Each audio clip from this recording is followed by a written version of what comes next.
সেদিন প্রচণ্ড ঠান্ডা পড়েছিল। বাইরে ছিল হাত কাঁপানো ঠান্ডা আর প্রবল বাতাস। আমার ঘরের জানালা ঠিকমতো বন্ধ হচ্ছিল না, তাই আমার ভাগ্নে এসে বলল, মামি, আমি আজ আপনার ঘরে থাকতে চাই। তার কথা শুনে আমি তাকে আমার বিছানার এক পাশে জায়গা করে দিলাম। রাত গভীর হতে তাপমাত্রা আরও কমতে শুরু করল।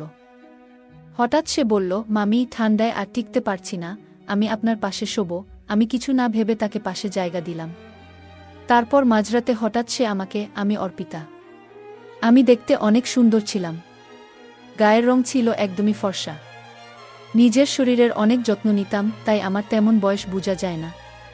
আমি সব সময় হালকা পোশাক বা ছোট আকারের পোশাক পরতে অনেক ভালোবাসতাম, যা আমাকে আরও অনেক আকর্ষণীয় করে তুলত।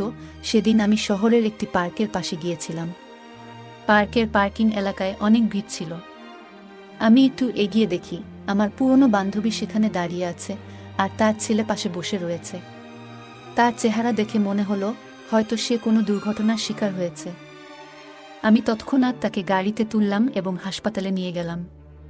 তার অবস্থা খুব গুরুতর ছিল। হাসপাতালে পৌঁছে তাকে ভর্তি করালাম। ফর্ম পূরণ করার পর যখন আমি তার ছেলের পাশে বসলাম, তখন সে আমার দিকে তাকিয়ে মৃদু হেসে বলল, আপনি আমাদের জন্য যেন একজন দেবদূত হয়ে এসেছেন। ধন্যবাদ। ছেলেটির বয়স 15 হবে, সে হয়তো তখনও আমাকে চিনতে পারেনি। আমি তাকে বললাম, আমি তোমার মায়ের পুরনো বন্ধু। আমার এই কথা শুনে সে একটু স্বস্তি পেল। এরপর আমি তাদের পাশে থেকে যতটা সম্ভব সাহায্য করার চেষ্টা করলাম। সেদিনের সেই মুহূর্ত আমার জীবনে খুবই স্মরণীয় হয়ে থাকবে। এটা আমাকে আরও একবার মনে করিয়ে দিয়েছে জীবন কতটা অনিশ্চিত, আর সাহায্যের হাত বাড়িয়ে দেওয়া কতটা জরুরি। আমার নাম ঈশান। আমি সেদিন তোমার সঙ্গেই দেখা করতে যাচ্ছিলাম, কিন্তু পথে একটি মর্মান্তিক ঘটনা ঘটে গেল। আমার বান্ধবীর ছেলে বলল, হাসপাতালে পৌঁছে যখন তোমার মায়ের খবর জানতে চাইলাম, তখন তুমি ভয় আর অশ্রুতে ভেঙে পড়েছিলে। আমাকে জড়িয়ে ধরে তুমি কাঁপা গলায় বলেছিলে, মামি, মা তো ঠিক হয়ে যাবেন, তাই না? ডাক্তাররা তোমাকে ভেতরে নিয়ে গেল কেন? মায়ের কিছু হবে না তো? তার এই প্রশ্নগুলো যেন আমার হৃদয়কে বিদ্ধ করছিল।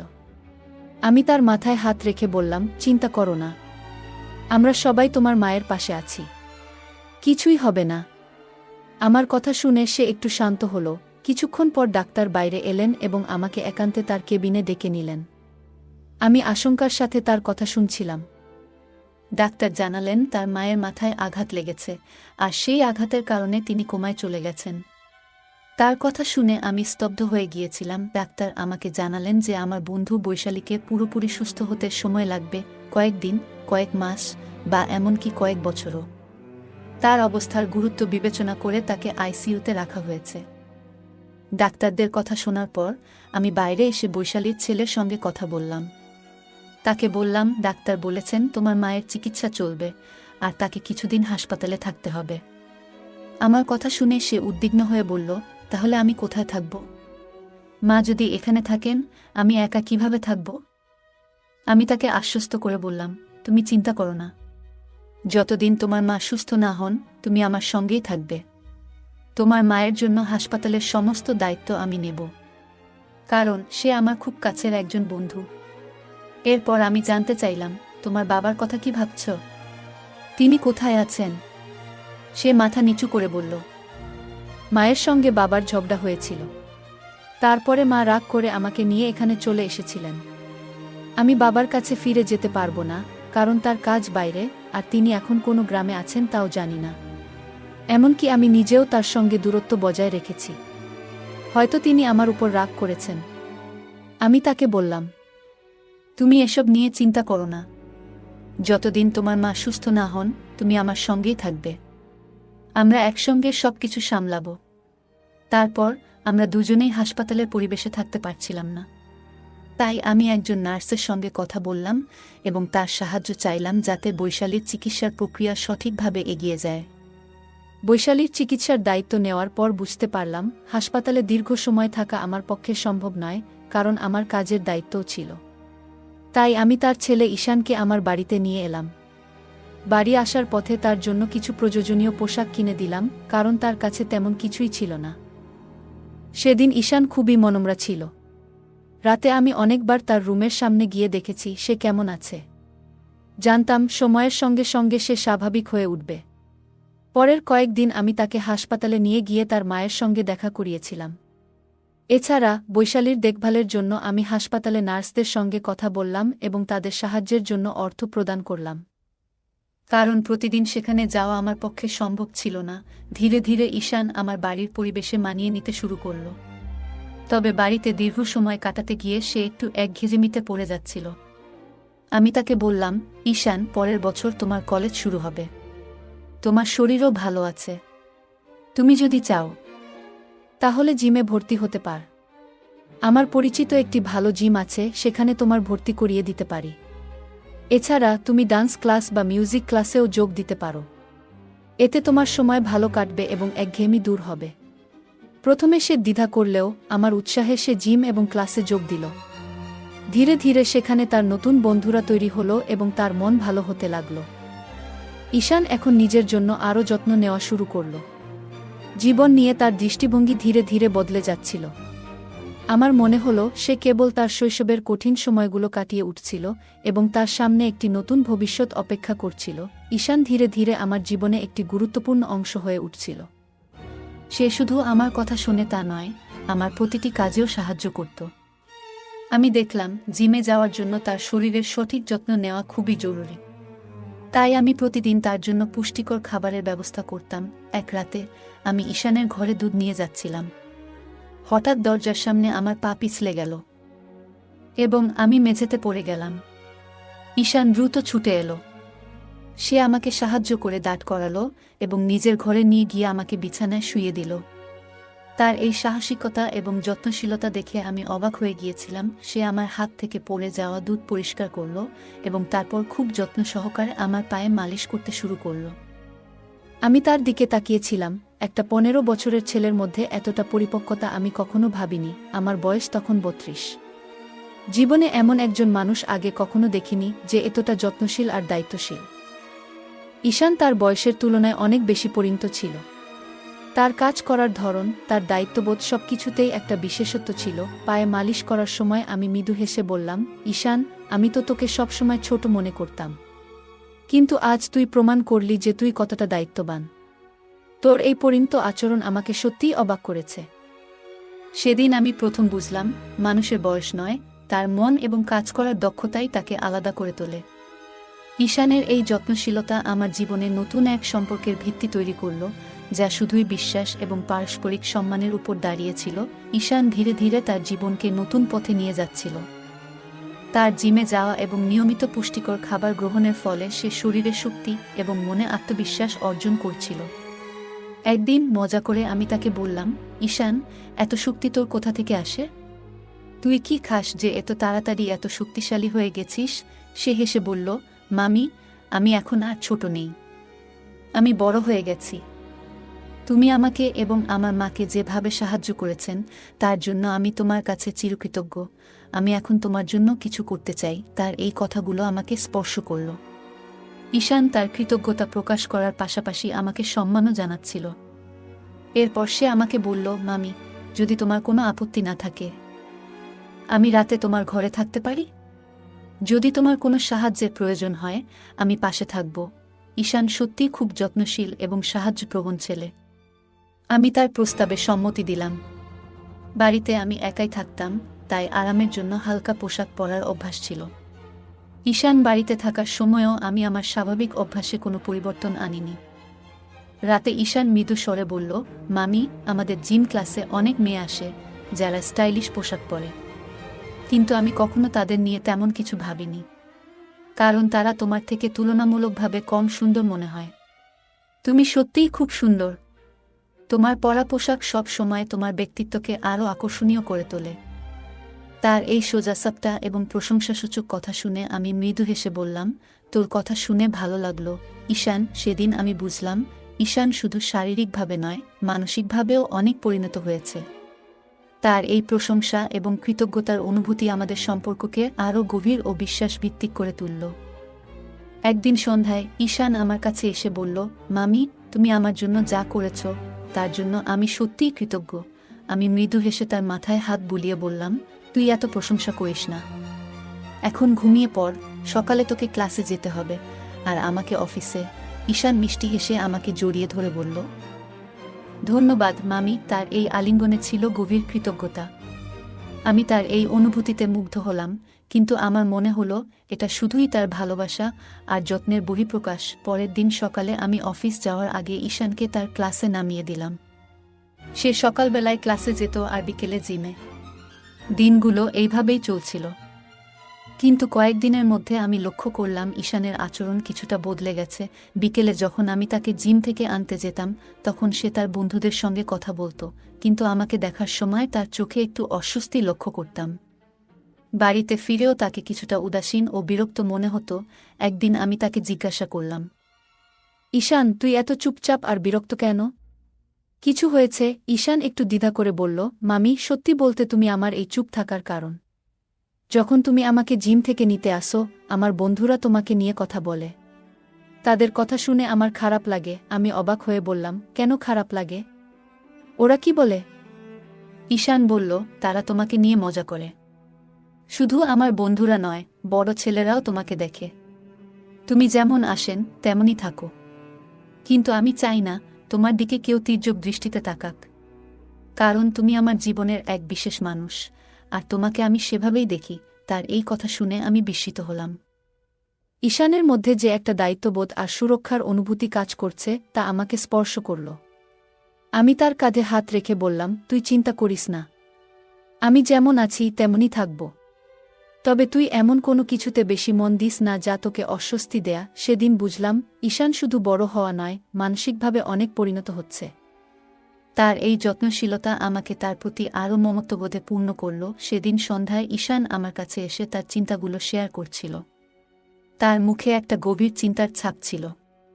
আমি তাকে জিজ্ঞাসা করলাম, তুই এত চিন্তিত কেন? ঈশান একটু ইতস্তত করে বলল, মামি, আমি আসলে বলতে চেয়েছিলাম যে তুমি শুধু আমার আপন। তার এই কথায় আমি একটু হেসে বললাম, এটা তো জানি, কিন্তু তুই এত সিরিয়াস হচ্ছিস কেন?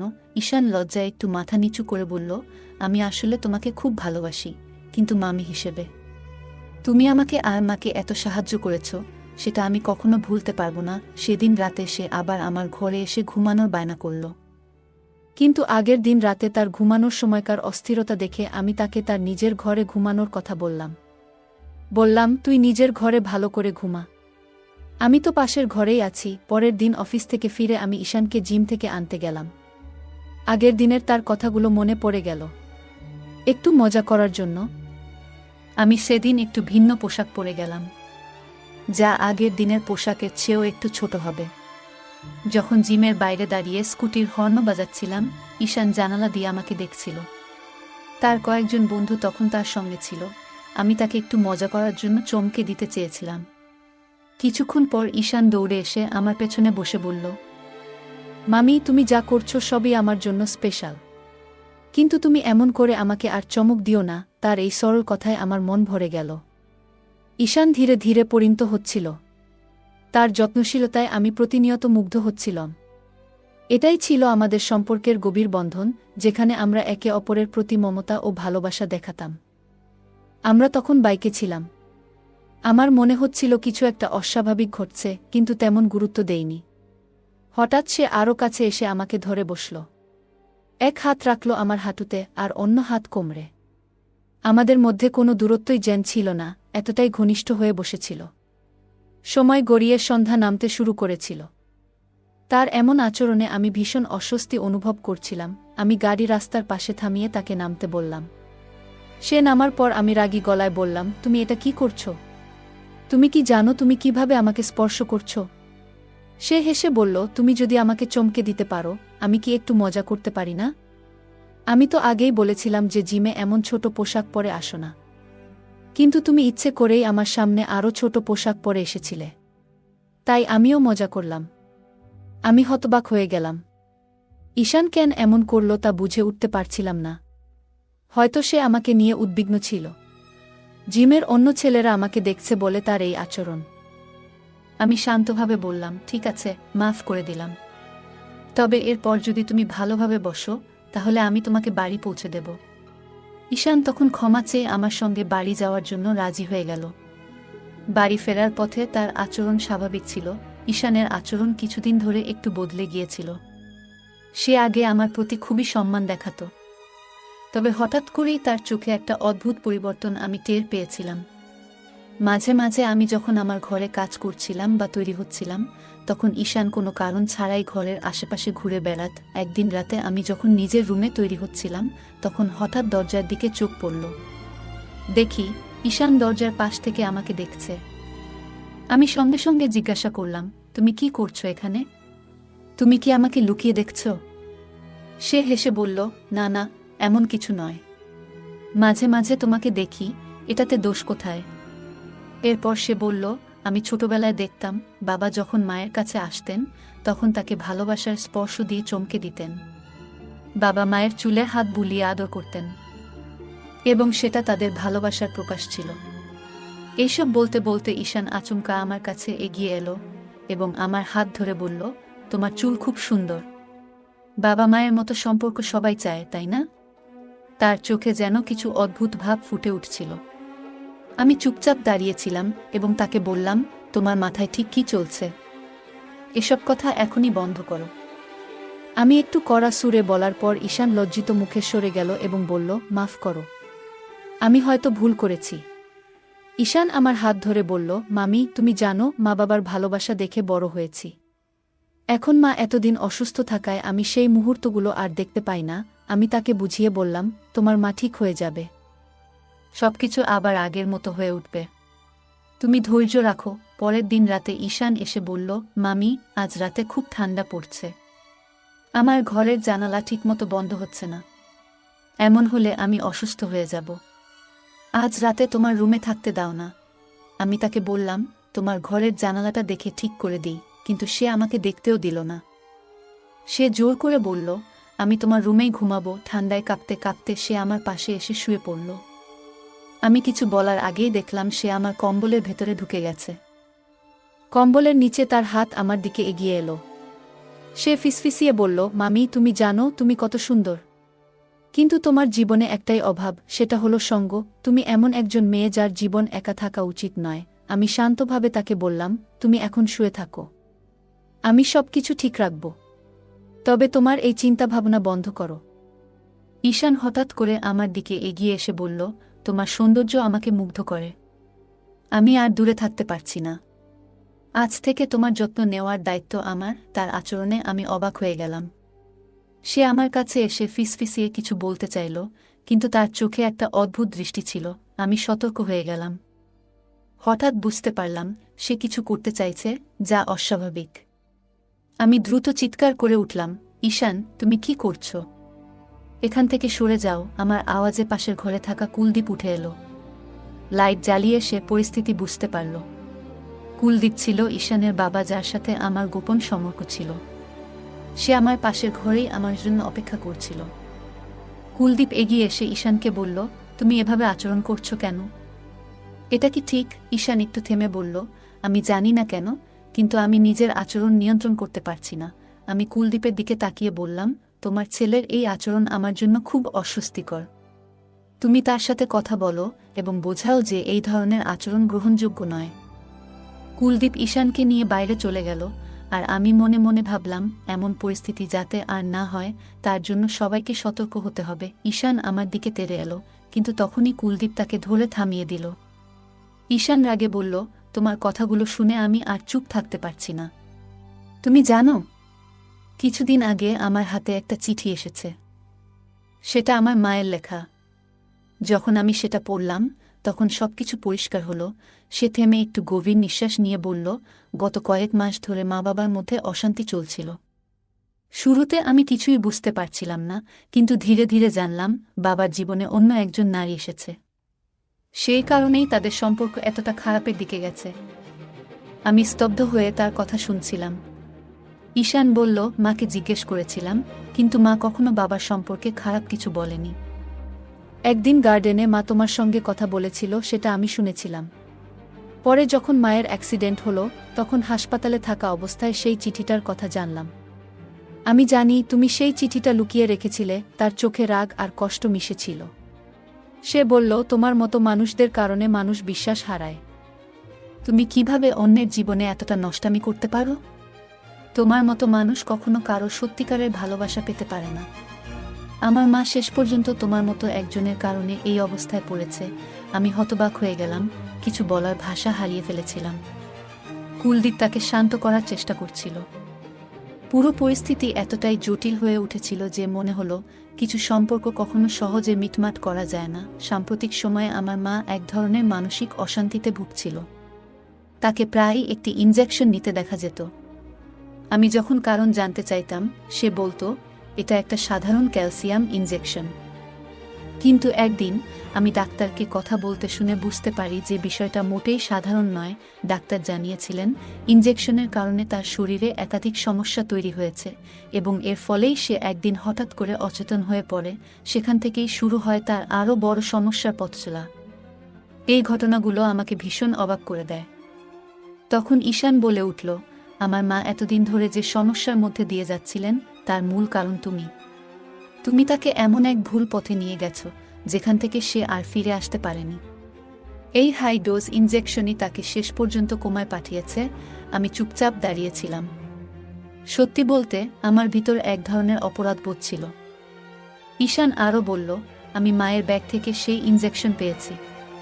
মা শুধু ভুক্তভোগী, তার নিজের কোনো দোষ ছিল না।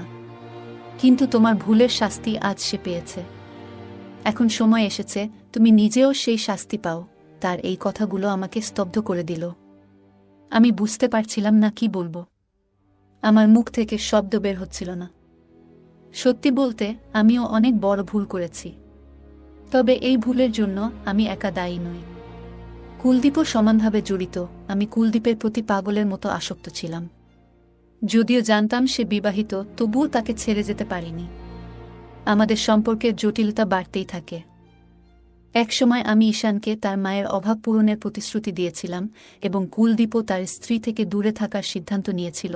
কিন্তু বিধাতা যেন আমাদের জীবনে অন্য কিছু লিখেছিলেন। একদিন কুলদীপ আমার দেওয়া আংটিটা ফিরিয়ে দিয়ে বলল, আজ থেকে আমি আমার স্ত্রী এবং ছেলের কাছে ফিরে যাব। আমি তাদের অনেক কষ্ট দিয়েছি, এবার তাদের জন্য কিছু করব। আমাদের সম্পর্ক এখানেই শেষ। আমি কুলদীপের কথা শুনে বোবা হয়ে গিয়েছিলাম। আমাদের জীবনে ঘটে যাওয়া ঘটনাগুলো যেন একটি শিক্ষার মতো ছিল। কিছু সম্পর্ক কখনো মেরামত করা যায় না। কুলদীপ বলল, আমি আর আমার ছেলেকে কোনো দুঃখ দিতে চাই না। যদি আবার তাদের কষ্ট দিই তবে ঈশ্বর আমাকে ক্ষমা করবেন না। আমার স্ত্রী আমাকে এমন এক অপরাধী বানিয়েছে যার বোঝা আর আমি বহন করতে পারছি না। তুমি দয়া করে আমার জীবন থেকে সরে যাও। আর কখনো কোনো বিবাহিত মানুষের সঙ্গে সম্পর্ক গড়ে তুলো না। সেদিন কুলদীপ আমাকে ছেড়ে চলে গেল। আমি আবার একা হয়ে পড়লাম। আমার এই একাকিত্বের পেছনে ছিল আমার নিজের স্বার্থপরতা আর মিথ্যা অহংকার। আমি এতটাই কুলদীপের প্রেমে অন্ধ হয়ে গিয়েছিলাম যে কখনো ভাবিনি তার স্ত্রী আর সন্তান আছে। আমি যদি কুলদীপের জীবনে প্রবেশ করি তবে তার পরিবারের কি হবে, এই কথাগুলো আগে ভাবলে হয়তো আজ আমাকে এই অনুশোচনার ভার বইতে হতো না। কুলদীপ তার পরিবারের কাছে ফিরে গেল, কিন্তু আমার হৃদয় থেকে তাকে সরানো সম্ভব হলো না। আমি নিজেও জানতাম না এই একতরফা প্রেম আমাকে কোথায় নিয়ে যাবে। মানুষ সবসময় অন্যের থেকে কিছু ছিনিয়ে নিতে চায়, কিন্তু এর ফলে সে কখনোই সুখী হয় না। হোক সেটা খাবারের টুকরো বা কারো ভালোবাসা। যতই হিংসা করো, ঈশ্বর ততই আমাদের আরও অসন্তুষ্ট রাখেন। আজকের এই গল্প থেকে আমরা শিখি যে সত্যিকারের অধিকার যার, সে তা একদিন ফিরে পায়। আর অন্য কারো সুখ কেড়ে নেওয়ার চেষ্টা করলে তার ফলাফল কখনোই ভালো হয় না। কুলদীপ তার প্রকৃত অধিকার ফিরে পেল, আর অর্পিতা একাকিত্বে ডুবে গেল। মানুষ অন্যের কাছ থেকে যা ইচ্ছা কেড়ে নিতে পারে, কিন্তু ভাগ্যকে কখনো বদলাতে পারে না। তাই আমাদের উচিত নিজের যা আছে তাতেই সন্তুষ্ট থাকা। অন্যের সুখ দেখে ঈর্ষা না করে নিজের জীবনে ইতিবাচক চিন্তা রাখা। বন্ধুরা, এই গল্পটি কেমন লাগলো? যদি ভালো লেগে থাকে তাহলে ভিডিওটি লাইক করুন এবং আমাদের চ্যানেলটি সাবস্ক্রাইব করুন। সাথেই থাকুন নতুন গল্পের জন্য। আর নোটিফিকেশন পেতে বেল আইকনটি চাপুন। ধন্যবাদ।